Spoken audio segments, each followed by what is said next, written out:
Today's guest is the author of America in Therapy, a new approach to hope and healing for a nation in crisis. She's here to share insights on bringing mental and emotional healing to individuals and to society as a whole. Please welcome Phyllis Leavitt. Thank you for joining me. Thank you for having me. It's wonderful to be here. Well, I've got some friends who are builders, and I think they're going to have to build us a bigger therapy couch to get America into therapy. I think you're right. Let's get that big couch going. It's interesting, in my mind at least, when I think about psychotherapy, I think about somebody sitting in a room with a therapist and they're laying down on the couch and the therapist is taking notes. And I don't know who put that image in my mind. It must have been a movie or some type of comic book in the early 80s. Right. And that's the image that I have in my mind, but I'm sure that's probably a very different reality today. What does therapy look like today? Well, I think that was the old kind of Freudian image of having an analyst that sat there and took notes while you just talked on and on and on. But psychotherapy is very different today, at least the way I learned it and did it, and most of the people that I know do it, which is you're facing your client. We're both sitting up usually, unless you're doing some kind of more expressive kind of work. And you're really having a relationship that's a therapeutic relationship. It's a relationship as well as, the therapist brings a certain skill set, a certain understanding set, a certain psychological training to the relationship. And you look at your conditioning. What was your early life like? What did you learn about relationship? What did you learn about yourself? What were the role models of behavior? What were the rewards and consequences? How did men and women relate to each other? What were the roles of men and women in your family? And very importantly, among all of, and I didn't list everything because there's so many things that happen in a family, but very importantly is, how does conflict get handled? How is conflict expressed? Is it resolved? Do people just act out on each other? Do they force their will on each other? Do they shame and blame? Do they use excessive force? Do they ice each other out? Do they ostracize people? Or do they sit down and talk? Do they try to work things out? Even if they have an argument, do they sit down later and really try to come back together and hear each other and either find some kind of deep understanding or a compromise? But that's a really big one. And so when I was looking at the family of America, I was looking at all of those things. What is our history? What is our conditioning as a people? And of course, we have many different histories from the different influxes of immigrants that came and settled America. What are the traumas people brought with them? How did they act them out? And what are the role models of how you deal with conflict? And I think one of the reasons why we're in such crisis in America today and in many countries is because we haven't really addressed the mental health aspect of how we relate to each other. We're very much in a win-lose model. I'm going to beat you. I'm going to force you to my will. I don't care about you. I'm right, you're wrong, that kind of thing. And of course, that's not true for everyone by any means, but that's some of what's actually running the country today, that kind of force, and not the desire to actually listen or work things out, but to force one's will on other people. And these are mental health issues. When you said a relationship with a therapist before, I thought about the last time I went for a massage. And I said to my wife, I said, I'm going to go for a massage, and I hadn't been for a while. And I went down there and the therapist touched the bottom of my feet and I almost jumped out of my body. I was like, oh, the pain. Wow. And I thought to myself, imagine that I'm walking around every day and those feet are tender, but I'm not feeling it. But somebody else touches it and I want to fly out of my body. I wonder what the emotional wounds actually feel like when a therapist touched them for the first time. Right. That is such a beautiful metaphor for the emotional part and the mental part of therapy, because, I've had people literally walk in my door and start sobbing And they'll look at me and they'll say, I don't even know why that happened. I wasn't thinking I was crying when I walked in here. Or you said two words and they start sobbing. And it's exactly that even knowing that you could be in the presence of a safe person, that you could be vulnerable with, that you could really expose what's bothering you without shame and blame, without judgment, often opens up the gates of emotion very, very quickly. Not with everyone, but exactly and it really is the character of the relationship that creates that safety. And one of the really important parts of that, and of course, you can zoom out and think about the family of America with everything that I say about individual therapy with either an individual or a family or a couple or whatever, is that I think it's part of a therapist's job. And I never learned this in school, in graduate school. This is something I really learned by being a client, actually. And that is, I think it's part of our job to see beyond the symptoms, that there's an essence inside of a person. There's an innocent, pure person that was born into the body of the infant that they came into the world as, that then got layered over with conditioning and maybe difficult experiences or trauma, or lack of opportunity or discrimination in the community. These layers build up over our essential self, and if we're really going to heal, we need help to peel back that faulty conditioning and find that essence that we truly all are. Interesting that you've learned a lot about being a patient or a client yourself, being in therapy, because Right. so many businesses, they want to build a business and they build the business and they say, we're customer centric. We focus on the customer. Yet you build an entire business and you've never been your own customer. You've never brought your customer in to ask them their opinion. What color should the walls be? Right. What should our logo look like? I even say to my clients, I say, if you're going to build a business around the customer, why are you doing the hiring? If this person is going to be face-to-face with your customer and you're a customer-centric business, shouldn't you ask your customers who we should have on our team, who you want to deal with? And I think for a lot of businesses, they've never been their own customer.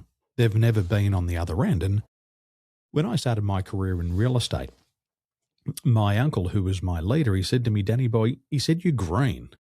He said, you don't have a lot of life experience. You've never bought a house. You've never had to work and make the sacrifices to buy or keep a house. He said, now you're going to go out and ask people to give you permission to sell their greatest asset. Now you think to yourself, well, I'm a salesperson. I can make that sale. But it's a totally different reality because you haven't been down that path. So he said to me, he said, well, for your first 6 months, what you've got to do is you've got to go out and you've got to prospect. And he said, once you've done prospecting and made some money, you better go buy a house. And once you buy a house, you can understand what the buying experience is like.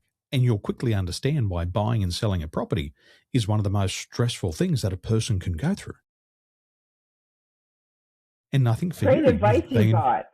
What great advice you got. Yeah. Well, the first advice he gave me was pretty rubbish.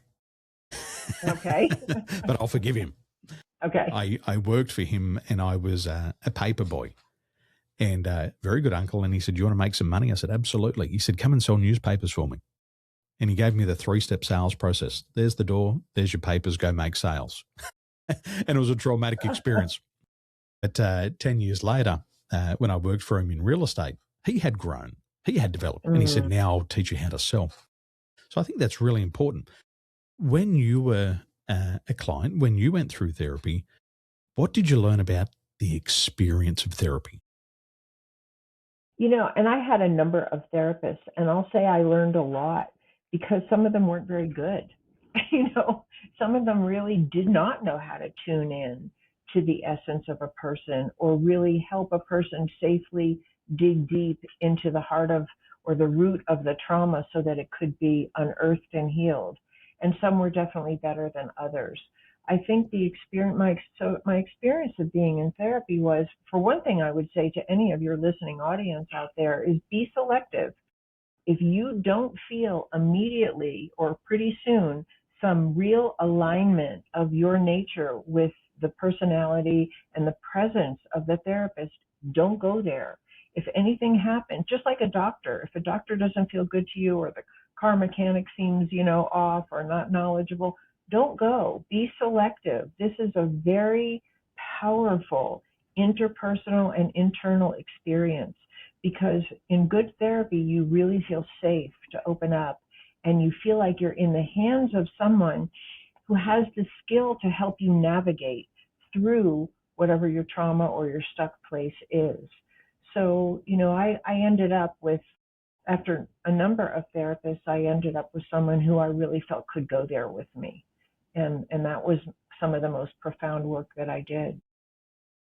You said 3 words here that are important to me. Alignment. That's the name of my company. That's really important. Wow. Okay. The second one was to navigate. And the coaching approach I take with my clients is navigational coaching. And the third thing, which was the first thing you mentioned, was essence. And it was when I first started my coaching journey, I was working in a group coaching program. And we're being led through a group coaching program, and the leader said, you need to decide based on your center, the essence of who you are. And I thought, what does that even mean? And I put my hand up in the room. I said, what does that mean? They said, you've got to coach from center. I'm like, what is center? And I asked them multiple times, and I could never understand what this concept was. And so it led me from one program to another, and about 10 years later, I finally figured out what center was. And I just found another therapist, a psychologist, who could actually explain that to me in very practical terms. And I went, oh, I get it. If I would have got that 10 years ago, the journey would have been very different. And so for me, what I found was that I had to have somebody who used very practical words for me. Right. I grew up in the western suburbs of Sydney. The language is very simple. It's down to earth. It's blue collar. And a psychologist translated it in blue collar language. And I went, I get it. I feel smart. Where I think the other person didn't know how to translate it. So I felt that was a limit on my progress. I couldn't get past that particular spot for a lot of years. That's not a reflection on them. They were probably wonderful at what they did. It just wasn't the right fit for me at that time. Right. What was the definition that you came up with that worked for you? Well, for me, it was to trust in science. And so what the psychologist from America did, she said, Daniel, I want you to take this assessment. It's called a DISC assessment. And she said, it's going to help me understand how you approach problems, people, pace, and policy. And so I completed the questionnaire. I probably answered about 44 questions. And then she showed up to a session with a 50-page document. And she helped me understand how I approached problems. And she said, Daniel, you're a very competitive person. And I went, that's me. She said, you don't like to collaborate. I said, that's me. She said, you're very optimistic. You've got high levels of trust in others. I said, that's me. She said, you're also discontented. And I said, well, I don't even know what that word means. She said, Daniel, if you came first wouldn't be good enough for you. Even if you've hit your goal and gone 10% beyond, she said, that still wouldn't be good enough for you. And I said, that's me. I never feel that anything's good enough. And she said, you're also intuitive. She said, you don't like to get caught up in the details. I said, why didn't you tell that to my teachers before they diagnosed me with linear sequential learning disability? I don't like the details. I'm a big chunk. I like intuition. And so that's how she helped me understand me, through the lens of DISC. And for me, I went, oh, that's my essence. That's my center. That's how I approach problems, people, pace, and policy.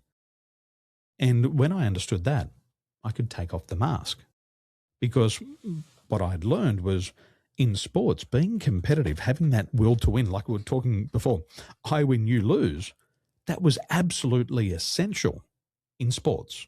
That was the way that you got to become the Australian champion. There was no other way. It wasn't about collaboration. But when I went into a corporate environment, I had this psychology.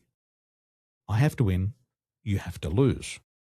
But I knew that didn't work in this environment, so I had to mask it. But I didn't feel authentic. And so once I come out of corporate and back into business, now I've got to get back into that I win, you lose. I've got to go out and hunt. I've got to get the customer. I can't let my competitor get the customer. So I'm starting to change. One mask is coming off, one mask is being put on. But I understood what it was. So when I adapted, I knew how long I could adapt for before burnout. Right. Well, I would say the best therapy that I have learned, it helps you come to those same understandings even without that method. And I think that method sounds amazing that you got it from doing the DISC method. But I would say that in good psychotherapy, you get the same information and the same understanding from looking at your conditioning, healing the wounds that impaired the way you function. Because as soon as we have a chance to heal, our best intuitive sense of how to actually be in the world in a relational way that's win-win comes to the surface. And that's if you do the work, and if it's a good collaboration or alignment, as we said, between you and the therapist, and the will is there and the desire is there to sometimes confront difficult things for the sake of retrieving that essential self. I think that's also a limitation in the style of therapy. When I started to study life coaching, everything seemed to be a group program. And for me, going to a group program, I'm more guarded. I don't necessarily want the world to know what's happening within me. Where other people loved it. They were out there crying and hugging and jumping up and down and sharing all the life stories. And I thought to myself, it's nice to learn, but I don't think I have that level of disclosure in front of a group of people that I don't trust. But it was a very different story when I worked one-to-one with therapists, where I felt that the guard would drop. And something when you opened before was there's no judgment. Exactly. I can tell this person anything that's on my mind, and she's not going to go tell my mum. She's not going to report back to the wife. It's going to stay here because when I was younger, I worked at a pub, and what I would see is men would support each other through therapy over a beer. Two men who didn't know each other would come down and sit at a bar. They'd have a beer. They'd talk about their struggles. They'd nod head, walk away, and the story never left the bar. But they left, and you could see the emotional tension leave the body. One, the alcohol helped. Not the best solution, but it helped. And they got it off their chest. And so that was very therapeutic for a lot of men. But they knew that that story wouldn't be disclosed because they simply didn't have the same social networks. And for me, when we I've do been need that coaching, that's important. We do need that confidentiality, and that's part of what makes it safe, is that what's in that room stays in that room. And it's not just that the therapist, in addition to what you said, it's not just that they're not going to tell anybody, but when you say, I did this and I feel really bad about it, they're not going to raise their eyebrow like, who are you? It's like, because there's a deep, compassionate understanding that whatever we've suffered and whatever suffering we have caused comes from an honest place of poor conditioning in the first place. And the point is to heal that so that we don't have to repeat bad relationships or mistakes that we've made. And again, none of that's perfect. Nobody does this perfectly. We go out and we fall down and we pick ourselves up again, but we fall down less hard and we pick ourselves up quicker and better if we're, and that's the goal, not perfection. A lot of men and women in their 30s to early 50s start to come through a bit of a period of darkness. And I think the period of darkness comes after their learning years. I've gone and I've learned about the world. I've learned what's in the textbook. Now I'm out in the real world and now I've got to figure out who I am. Right. And a part of that is healing the old wounds. And I think what we become very skilled at is a negative form of emotional regulation. Things come up to the surface and we say, I don't want to deal with that. and we repress it, we suppress it, we compartmentalize it. But that emotional pain starts to build up. And then I forget who said it, might have been Sigmund Freud. He said, repressed emotions never die. They come out in uglier ways. That's right. And we start to have challenges in our life and we think to ourselves, there's something within me that's got to come out of me in order for me to move forward. But it's a conflict because they say, well, I'm successful on paper. I've got the 6-figure salary. I should be successful. I've got the car. I've got the house. I've got the family. I've got the trophy husband or the trophy wife. Right. But there's something within me and I don't feel happy. I don't have the peace of mind that I'm looking for. And they start to look for answers. And they look for the answers on the surface. And they realise that it's not a surface problem. But as they dig deep beneath the surface, they find out that there's conditioning from the family, from the business world, from society. What does that journey look like for a lot of people? And I think the reason why I ask that question is that we're not alone in this. Sometimes we think we're the only person suffering because we're not talking about it. But we're not alone. There's a pattern that shows up in every generation. Exactly. I think in America, and I don't know about other countries because I really haven't lived in another country, but in America, I think there is more acceptance of the psychological nature. There's more talk about trauma. There definitely more availability for healing than when I was a young child even. And at the same time, I think we still live in a culture that we want to look good. And we don't honor necessarily the trauma or the pain that people have been through or the terrible symptoms that sometimes result from unhealed trauma. We tend to blame and shame. And that pressure to look good at any cost, and maybe it's I don't ever cry, maybe it's I have to have the big house and the new car and a huge bank account or many lovers or whatever we think it is that makes us look good. There's a social pressure to look good in America, I think, that's really, really intense.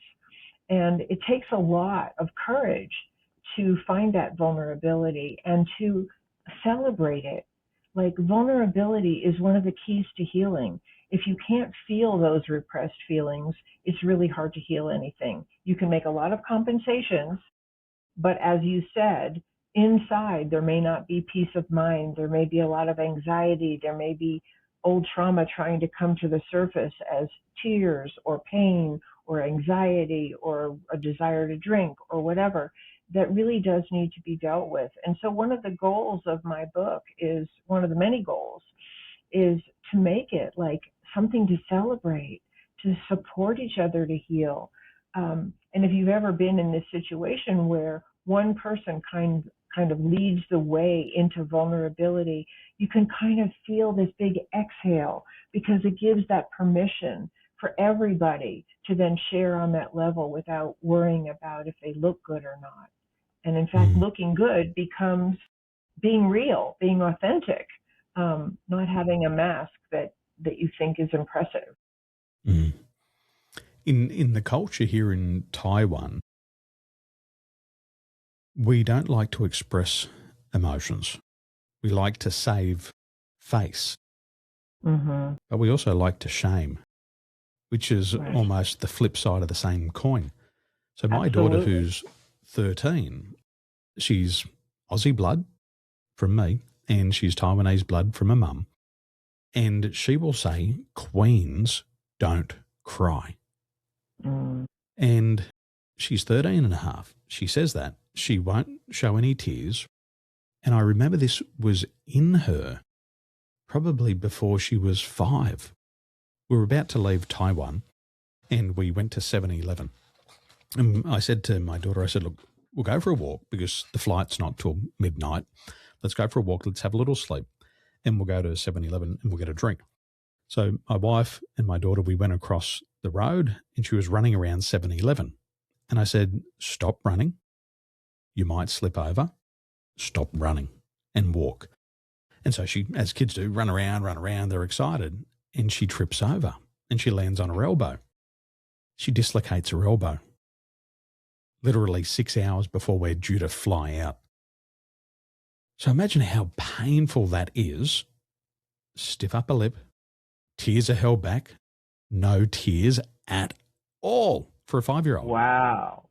Because queens don't cry, and that's the culture. You don't want to express a weakness. You don't want the shame and the embarrassment of, I've just fallen over. So we cancelled the flight. We went to the hospital and we got the arm relocated, and she didn't cry, and she held it all back. And that's so true in this world. You don't want the shame and the embarrassment of having a weakness. So you also don't ask for help. Exactly. And that is carried through for the years. And people, like, we see them in pain, but they won't ask for help. And I think this is, I guess, what we call as the psychologist effect, where people don't want to be seen going to a psychologist or a psychotherapist or a counselor because it's a sign of weakness. Exactly. And it really isn't. It actually takes enormous strength to be vulnerable. It takes enormous strength to face some of the pain that people have been through. And it also takes enormous strength to face the pain that we've caused, because we've all hurt people, even if what we're really going to therapy for is the ways we've been hurt. None of us is immune. We may not have ever meant to hurt anyone or said something unkind or ignored someone or whatever we've done, or something worse. But it's natural that when you said it earlier very well, that what isn't dealt with is going to come out sideways. And it does come out sideways. And I think that's what a lot of what we're dealing with on larger levels of society. We don't own our shadow as individuals or as a society, and it's coming out indirectly as aggression and hatred and discrimination and exploitation and so many other things toward other people, because it's not owned and dealt with within. Mm-hmm. And that's true for a person, that's true for a family, that's true for a community, and that can be true for a country. And the sad thing is that we do have a lot of knowledge about how to heal that.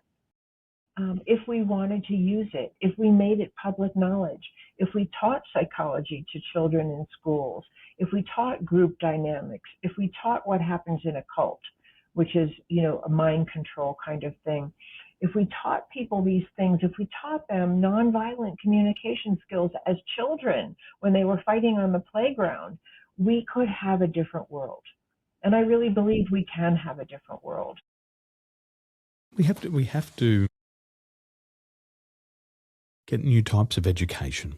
We can't learn everything in school, and the mind doesn't stop learning because we've left school. We've got to learn in more interesting ways. And I think for me, one of the most profound things that I learned studying psychology was discovering the 4 conflicts. And for me, once I could understand what the 4 conflicts were, my life got really good really fast. And so I say to my clients, there's 4 conflicts and we're going to work through each of these. The first conflict is a me conflict. And they say, what's that? And I said, it's like having an angel on one shoulder and a devil on the other. Right. And they go, yes, I've got that conflict. And so by identifying it in very simple terms, they go, I get that. I have that all the time. Mm-hmm. I say, good. Well, the second conflict is a me-you conflict, where there's something in me or something in you that causes us to argue. And it might be that I'm just a fast-paced person and you're a slow pace. It could be that I'm guarded and you're more direct, and this creates a conflict. And they go, oh yeah, that's me and my wife. Okay, you've identified it. Wonderful. I said, the third one is a me role conflict. And I say, just because you want to, it doesn't mean you can. It's the young man who dreams of being an NBA basketball player, and everybody else in the NBA is 7 foot tall and he's 5 foot. This is a role conflict. For you to be successful in that, you've got to be 7 foot tall. Right. And so they go, oh yeah, because I want to be an astronaut. but it doesn't mean I can be an astronaut.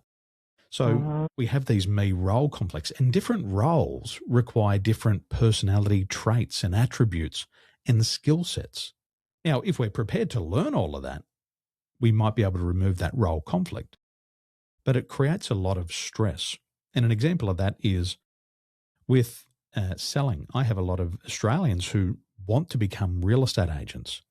And the importance of real estate in Australia is it's the conversation everybody has around the barbecue. Real estate is one of the only things that Australians can really buy and sell to each other, because we don't do a lot of manufacturing, but we can sell houses to each other. So people say, I want to get into real estate. But then they realize that part of their characteristics is they fear rejection. And then they realize that in real estate, you've got to go generate your own leads. You've got to knock on doors, ring on bells. Rejection is what you have for breakfast, lunch, and tea. And so they go, yeah, okay, now I get it. Maybe that's not the best role for me. And then there's a me environment conflict. And there's some environments that just create a conflict with our personality. And for me, when I was a leader at Emirates Airline, I wouldn't say I was a very good cabin crew because I'm not a very good team player. What's my conditioning? I've had a whole life of doing individualistic sports. And now you put me in a team, this is not a good environment for me. But what I knew is if I could lead the team and just sit outside the team, I'd be far more useful. And so the first 2.5 years of my career was painful, but the rest of the career was great because I no longer had to be amongst the team. I could just operate outside of the team. And that was an environmental conflict because in that environment, you have to be more collaborative. And so for me, when I learned about these 4 conflicts and started to share those with my clients, they went, oh my gosh, I've got a conflict here and here, and now I can describe it. Right. But I had to learn it. And I think in it, you know, kind of like that's a beautiful, clear, simple construct of an idea that most people could relate to and really identify specific target areas to work on. And what I would say psychology adds to that, or the way that I've learned that, you know, the deeper work on our wounds is that often because of our wounds, you know, maybe a 5-foot-tall person would think they could become the basketball player, or that they should become it if they're going to be deemed a success, and they can't give that up, even though it's not realistic. But that becomes an emotional issue. Like, okay, so what I'm really trying to say is I think when we're in a healing process, we get in alignment with who we are and where we fit and what we do best. And I think the more work a person does on themselves on that deep level, the more they naturally flow into that right role with themselves, with other people, with work, and with their environment. And I think one of the sad things in America today, and I think again in many countries, is that the environment is hostile for many people. And there is no way to find a safe, right relationship with the environment. And so people are stuck with their defenses, or they're stuck with, you know, their best coping mechanisms that may not be healthy for them or the people around them. But I think that's a beautiful, you know, construct to put around looking at that. And I would say the best psychotherapy helps us answer all 4 of those issues. Definitely helped me deal with some of my issues. And issues is not a bad thing. Issues is a good thing. And it's normal. As a coach, we talk about them as performance blockers. You know, there's things that boost performance. There's things that block performance, and there's the things that bring balance. And going back to the basketball analogy, it's when you look at a team, there's many different positions on the team. Sometimes people look at the players and say they got all the glory. Well, if you have a look at the players, sometimes their lifespan in a team is a season. They can be the best person for a season. Or they might be like LeBron James and just be a freak of nature and have a 20-year phenomenal career. But then you've got the people who weren't tall enough, who weren't fit enough, but they're the coaches. And that coach leads them through to the championships every single year. Well, that's a very important position on the team. You might not be on the court, you might be on the sideline. But that's true for everything. In every sport, in every business, we have frontline players. There's people who want to be face-to-face with the world. You've got backline people. You've got the accounts departments, the lawyers, the legal people, and they say, we don't want to be frontline. But Right. we're backline. We've got to be there. And then we've got people on the sideline. We've got our cheerleaders. We've got our coaches. We've got our support staff. We've got our trainers. They're all important. And we're just going to figure out, based on my opinion, is where we're best suited in that team. It's like a pilot. A pilot is skilled at navigating the aircraft, a particular aircraft, not all aircrafts, a particular aircraft, from one destination to the next. But for most pilots, they don't have to fuel the aircraft. That's right. They don't have to pump up the tyres. They don't have to do the air traffic control. They don't have to serve the food to the customers. Their job is to fly the aircraft, but it doesn't make them any more important, and it doesn't make anybody else less important, because all those positions have to be filled. It's like the cabin crew. The cabin crew love to travel. They're less concerned about money, but what they do feel energized about is interacting with other people. Right. And cabin crew, when I used to work for Emirates Airline, we would go up into the cockpit, which is sterile, and would find it so boring. All these gauges, all these buttons, nobody's talking. Too sterile. And they say, I could never do that. Even if you paid me $250,000 or $300,000 for the year, I couldn't do it. But they understand their role, and by understanding their role, it brings them a lot of joy because they get rewarded the whole time. Every time a customer comes on the aircraft, every time we serve a customer, every time the customer leaves, our natural talents and abilities are getting rewarded. They feel motivated. I love the symbology of what you're saying, because for me, that is a perfect way to talk about what so often doesn't happen in a social, political, cultural venue, or the context in which we live, which is we don't necessarily honor that kind of diversity. We don't necessarily see the person who's the janitor as just as important as the person who's, in front of the class or in front of the, at the head of the business. And I think that's really sad, because we all have different parts to play in this play. And what world we would live in if we actually saw each other as equals, even if we don't play the same role, even if someone is, the checkout person, as opposed to the person who's cleaning up the entire environment of a river or an ocean or whatever, or running for office. We all have a part to play. And we didn't come into this life with the same skills or the same desires or the same callings. And we actually need everybody. Like you're saying on the plane, yeah, you have the pilot, but you need the staff on the plane. You need the person who fuels it. You need the person who fixes the engine when there's a problem. It's like all hands on deck is what actually makes it work. And that's really the model for a family or for a society that I think we have yet to fully embrace. And we could. That model is beautiful, what you just shared. Everybody's got some bad habits. I've got bad habits. I've got some mental blockages, and they come and they go, and I get rid of some old ones and some new ones come up. When people start their therapeutic journey, to normalise it for the people who haven't started theirs yet, what types of topics would people bring, and what's the real underlying reasons that they're really there? Yeah. For? I think the biggest things that bring people to therapy, well, the biggest thing is some kind of pain that they can't, alleviate. And then along with that, it's usually some kind of relationship problem. Difficulty in the marriage, difficulty with their children, difficulty with coworkers or a boss, difficulty sometimes in their house of worship with the personal relations there, or in their school, or or in their community. But it's usually some kind of relationship problem that, and sometimes it's a person is really having trouble expressing their creativity or finding the right job. and that kind of thing. But usually it boils down to some pain in relationship, and that usually takes them back to some originating pain growing up.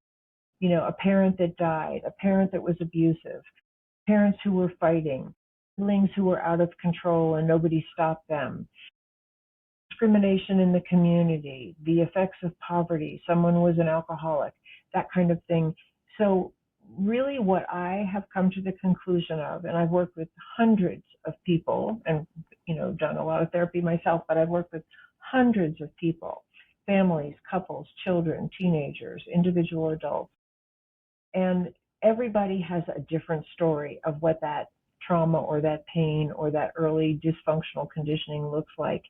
But we all are the same in the sense that the deepest wound that underlies all of it is some kind of injury to love and safe belonging.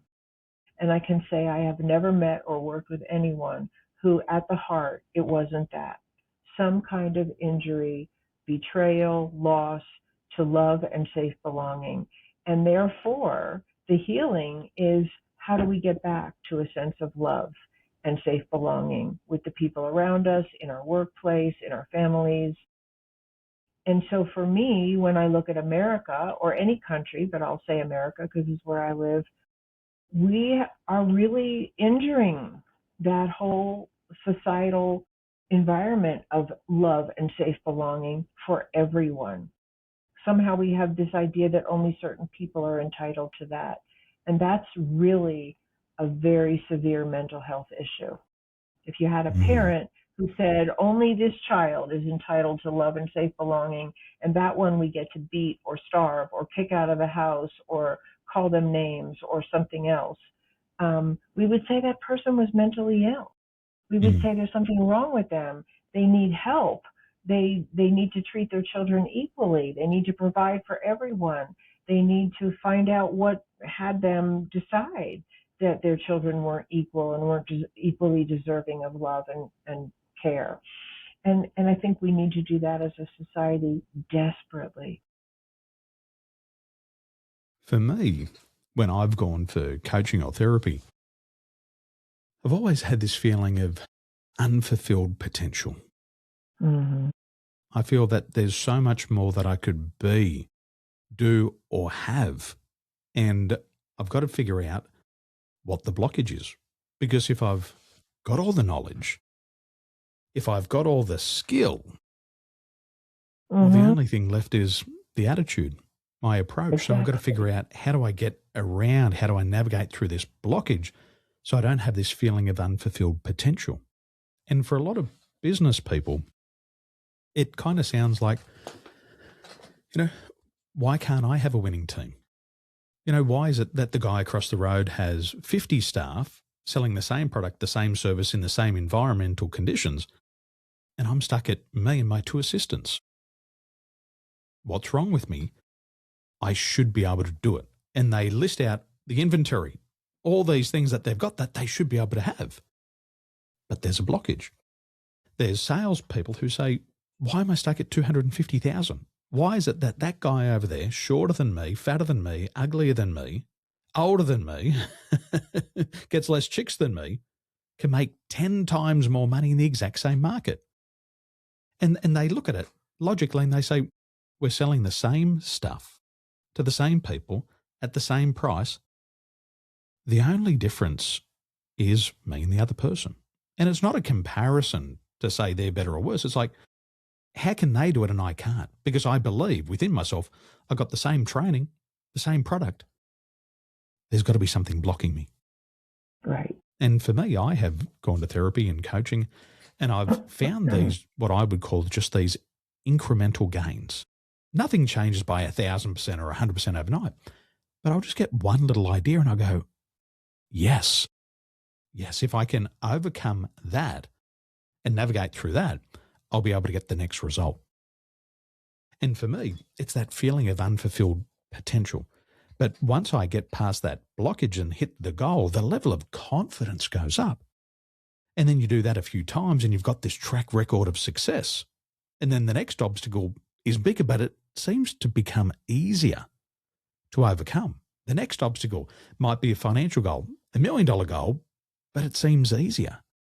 And people tell me all the time, they say, Daniel, when I was starting my career and I was making $250,000 a year, that was hard.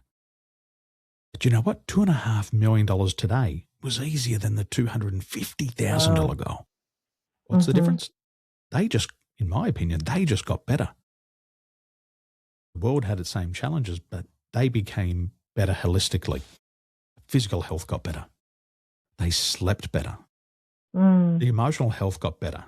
They could start to recognize the emotions. They could start to regulate the emotions. Their mental health gets better. Their anxieties, their worries, their doubts, they still have them, but they manage them. Right. And then a big one that we don't like to talk about much in society, and the data shows that only 1% of assessments actually look at this, is their spiritual health. Through the process of coaching or therapy, they start to discover their meaning and purpose. It's like finally they go, the gods put me here for a reason, and this is the reason. Procrastination starts to disappear. They stop wasting their time, but they get courage and they're willing to face their fears. They get confidence. They're willing to ask for what they want. And once all that comes together, the physical, emotional, mental, and spiritual health, then they start to have consistent breakthroughs. And for me, that was what happened to me. And I see it happen to people all the time. And all of us have a blockage. All of us have something that we want. And we just got to find a way to get it. But you can't operate on your own brain. Right. And I think you're right on in terms of, like, I could say the same things about what psychotherapy, good psychotherapy, and other modalities of healing have to help us become, which goes back to something you said in the very beginning. You find your center. You find your center and you start operating from that. And people respond to that because it's authentic and it's not game playing and it's not a mask and it's not like an agenda that's being put on somebody else that they have to either feel unconsciously or respond to overtly. There's an authenticity that begins to happen, and that communicates itself, and it makes people feel safe, and it makes people feel drawn to you and interested in what you have to offer.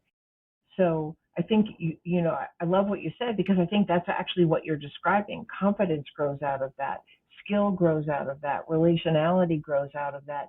And the ability, which is a really important one, which we don't have a lot of in America, I think, today for many people, the ability to tolerate distress without acting out on yourself or other people, without having to get drunk or rage at somebody, or isolate or whatever, that our distress tolerance grows, and we have skills to manage it that are healthy and constructive and help bring us back to center.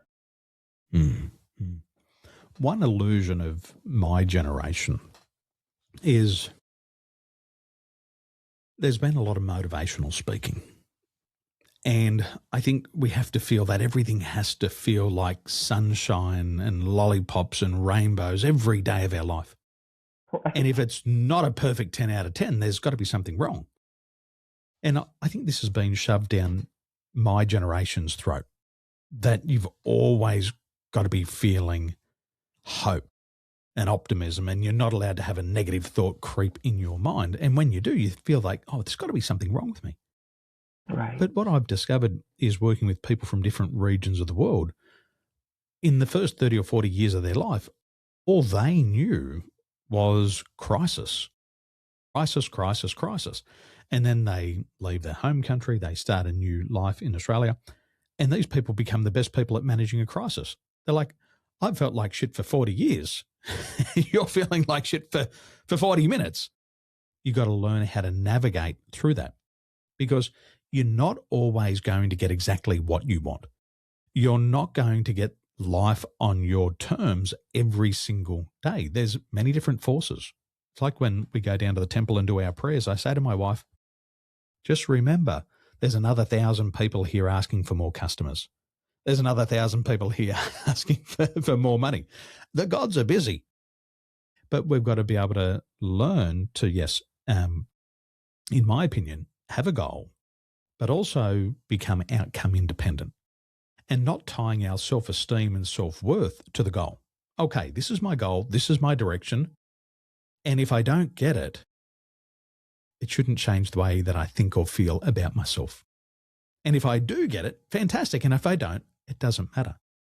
And the reason why I say that's important is that most athletes who are outcome independent, let's say a boxer who gets in the ring, the boxer who's focused on the win is often less effective. But the boxer who gets in there and says, I'm going to do everything that I've done in my training. I'm going to do everything at the best of my ability. And if I win, fantastic.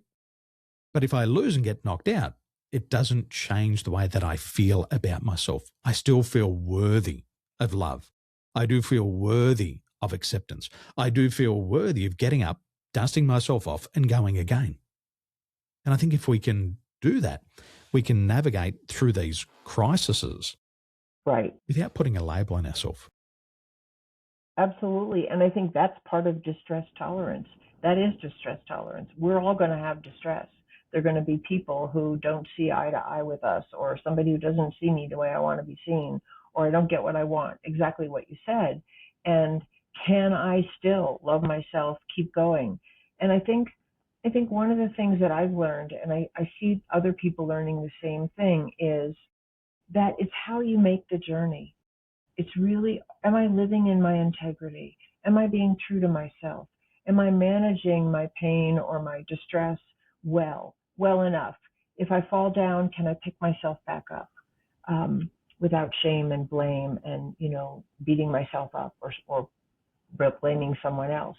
So I think it's how we make the journey that really, really matters and usually produces the best results.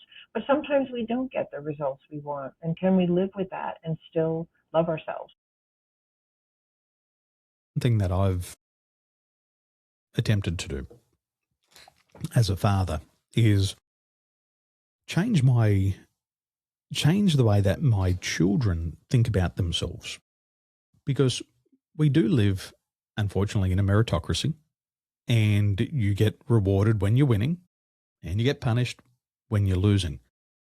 And oftentimes our results, our key performance indicators determine how much attention or respect we get from other people. Right. And so what I've said to my children every day that they come home from school, I ask them, how was school? Wonderful. Okay, good. Did you have any exams? Yes. What was your result? And they will give me their result. And what I've taught them is that it doesn't matter what result they get, Dad loves them 100%. Exactly. So my daughter will say, I got 90%. And I'll say, 90% perfect. Excellent. How much do I love you? She rolls her eyes and she says, 100%. Right. My son will say, I got 96. And I said, good. How much does Dad love you? And he says, 96%. And I said, are you sure? And he rolls his eyes and says, Dad loves me 100%.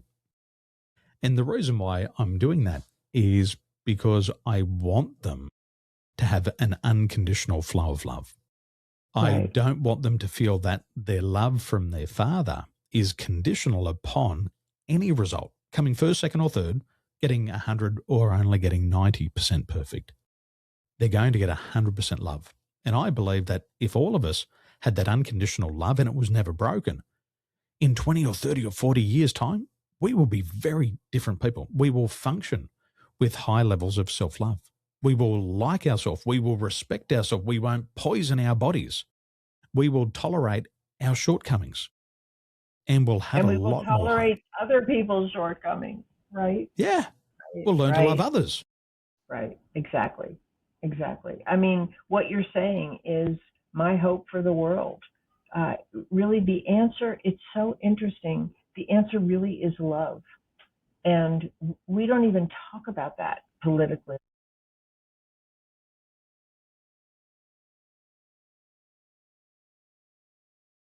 Not sure what that was. We're back. Okay.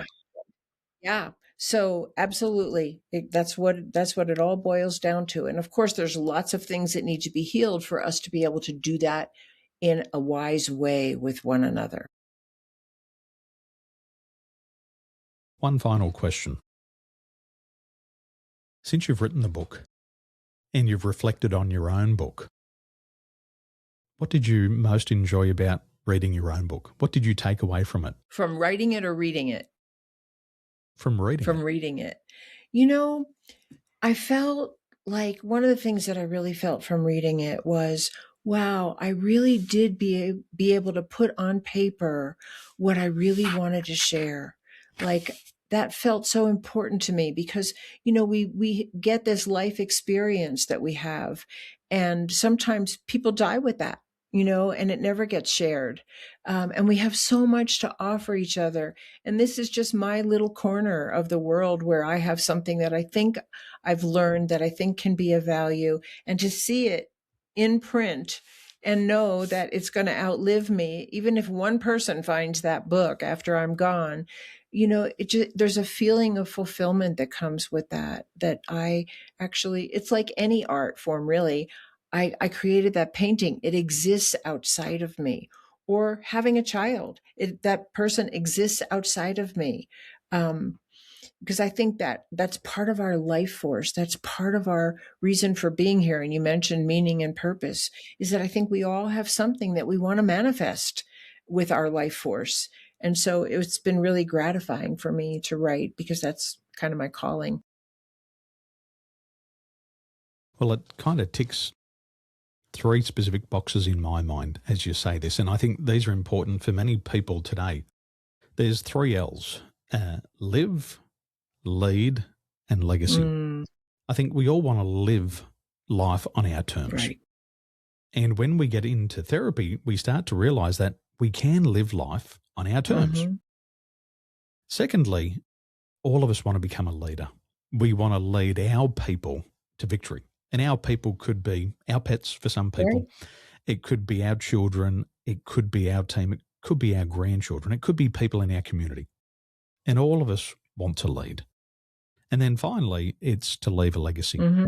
And a book like yours will leave a legacy for many generations to come. I sure hope so. I really do. Because, I love life. I love being a human being. I love my children. I love people.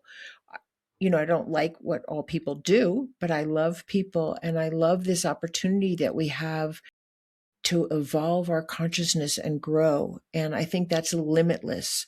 And just being any small part of helping other people access that place in themselves, as I've had that help to do, is really, really gratifying. And again, we all have a different calling. Maybe it's to grow flowers, which is another amazing gift, right? So can we just honor our diversity and love what other people and encourage other people to bring their best self and their best gifts forward? Like you said, we'd have a very different world. And I just want to say, when you talked about how you talk to your children when you ask them how they did in school, and you separate their performance from the love that you have from them, you are a great dad. And your children will pass that on to their children. And that's what we need, this ripple effect of our own healing just spreading out and flowering in the people around us. I love that. So important. Thank you for your contributions. They're greatly appreciated. And for people who would like to get a copy of your book, America in Therapy, where should they go? Any major bookseller, Barnes & Noble, Amazon, Books A Million, Goodreads. It's on all the major, book-selling lists, and it's not high priced. And you can reach me on my website. You can buy it from my website. I'm on all the social media, and I'm happy to talk to anyone who wants to have a conversation. And I really, really appreciate this conversation and everything that you added to it, because you clearly have a lot of experience and expertise of your own that kind of dovetails with what I've learned. And so I've really appreciated this conversation. Thank you. Thank you. Phyllis, thanks for joining me. Thank you. Thank you so much. Thank you. Thank you.